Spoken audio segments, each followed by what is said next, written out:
अस्सलाम वालेकुम दोस्तों। आज से हम एक नई सीरीज़ शुरू कर रहे हैं और वो सीरीज़ ये है कि हम अपने दोस्तों को, जो दोस्त पढ़ने का मौका में नहीं मिलता, उनको कुछ चीज़ें जो सेल्स के सिलसिले में उनकी मददगार हो सकती हैं, तो अपनी किताब से उन्हें ये बताएं। तो इस सिलसिले में हमारी किताब फ़रोख्त का फ़न जो है बहुत मुफीद व माविन है। इंश्योरेंस सर्किल के अंदर ये किताब 1990 में आई थी और अब तक इसके 5 से ज़्यादा एडिशंस शाया हो चुके हैं। और इंश्योरेंस के सर्किल में ये किताब बहुत पढ़ी जाती है, ख़ास तौर से वो लोग जो साथी कुछ सीखना चाहते हैं, जो बिगनर हैं, जो इंश्योरेंस सेलिंग के बारे में जिनको कोई तरबियत हासिल नहीं हुई है और मुख्तलिफ़ मामलात में वो परेशान रहते हैं, उन्हें ट्रेनिंग के मौक़े नहीं हासिल होते, तो उनके लिए ये किताब बड़ी मुफ़ीद है। तो इस सिलसिले में हम वक़्तन फ़वक़्तन गुफ्तगू करते रहेंगे। आज हम इस पे बात करेंगे कि कामयाब लोग। कामयाबी उन लोगों के कदम चूमती है जो ज़िंदगी में कुछ करने का जज़्बा रखते हैं। कोई शख़्स बड़ा आदमी पैदा नहीं होता। मेहनत, अज़्म, हौसला और तरक्की करने की ख्वाहिश इसे बड़ा और कामयाब आदमी बना देती है। दुनिया के बहुत से लोगों ने कामयाबी का सफ़र शुरू किया था, उनकी हैसियत बहुत छोटी थी, लेकिन उन्होंने मुसलसल मेहनत से इस काम को जारी रखा और नतीजे में वो बहुत कामयाब हुए।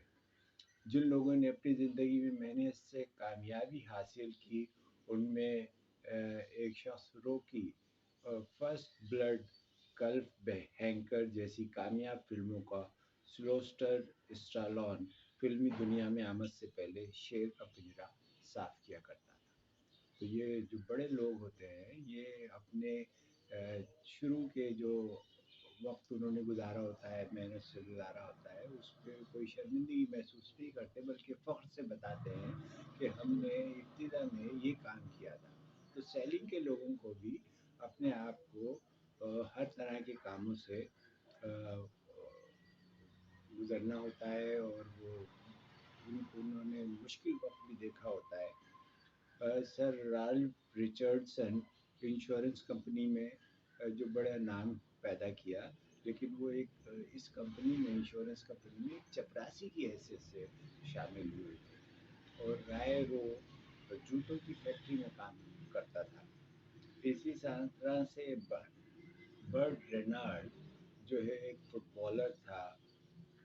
माइकल रेडगर बिनो स्कूल मास्टर था।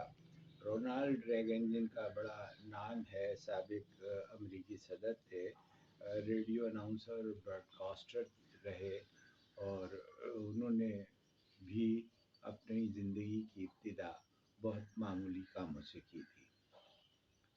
तो ये छोटी-छोटी बातें हैं लोगों की कि सेन कॉनरी जो मशहूर अदाकार हैं, वो ये जो कॉफ़न होते हैं, ताबूतों की पालिश किया करते थे। तो टॉनी कर्ट्स जो है सर्कस में मुलाज़िम था। तो इस तरह की चीज़ें हैं जो इंसान को अपनी ज़िंदगी की इब्तिदा में करनी पड़ती हैं और इस सिलसिले में किसी शख़्स को कोई अ, आर नहीं महसूस करना चाहिए और बल्कि उन कामों पे जब आगे जाकर कामयाबी हो जाती है, तो उन कामों पर फ़ख्र करना चाहिए और उन कामों का ज़िक्र करना चाहिए। तो मैं समझता हूँ कि हमारे तमाम दोस्त साथी जो इस काम में अपना आगाज़ करते हैं, वो न सिर्फ़ अपने काम को मेहनत से करें, बल्कि इस काम को, इस जज़्बे को हासिल करने के लिए कुछ न कुछ मुताला करते रहें। ये मुताला जो है आपकी ज़हन की गिरोह को खोलता है। मेरी किताब जो है फ़रोख्त का फ़न, अक्सर सेल्समैन जो ये कहते हैं कि वो इस किताब को अपने साथ रखते हैं और रात को जब फुर्सत में होते हैं तो इसके एक आध सफ़ा भी पढ़ लेते हैं, तो उन्हें ज़िंदगी मिलती है आगे बढ़ने की। बहुत शुक्रिया। अस्सलाम वालेकुम।